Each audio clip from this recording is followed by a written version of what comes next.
Method, theory, ethic. To begin, this lecture explores questions. What are ethnographic methods and theory? What are ethics? Methods and theory are really important to the practice of cultural anthropology. As stated, ethnography is a characteristic method of cultural anthropology. It involves immersive, qualitative research directly with people over extended periods. The 1-year period is kind of a classic unit of time for ethnographic research. Questions, data, and conclusions in ethnography often develop in conjunction with theoretical frameworks, that is, the existing explanations in our discipline and related disciplines that explain human behavior. We often use these theories to help us explain cultural phenomena we see in our research and our data. They help us guide the focus of the research. So both methods as well as theory are very important in the practice of cultural anthropology. Together, ethnographic methods and theory enable anthropologists to explore the complexities of culture and contribute to understandings of human behavior and possible solutions to problems. Ethics is also as important as theory and methods. Some would say, to modify an expression of a philosopher, that ethics is first anthropology.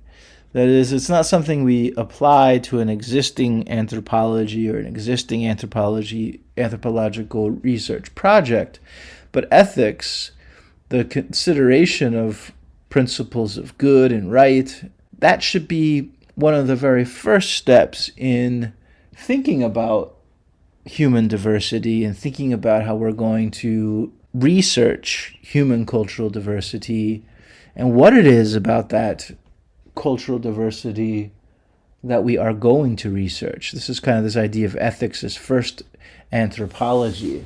That is, we really begin in some ways with ethics. A more traditional way of thinking about ethics, though, is the moral principles and moral reasoning that governs actually what anthropologists do when they do their research. The idea here is that ethics are meant to ensure that we do research that is responsible, that's respectful, and that really benefits rather than potentially harms those that are involved. Some of the basic principles within anthropological ethics are things like informed consent, that we always have the permission to work with people for some particular research project, that we abstain from doing any kind of harm to our research subjects, to the people that we work with, that we maintain confidentiality and anonymity of our research subjects, to the people who participate in our research projects, that we practice reciprocity and respect in our research. And I think the problem-based approach that we've been talking about is one of the ways of thinking about reciprocity and respect, right, as one of the first principles in thinking about what we do with cultural anthropology.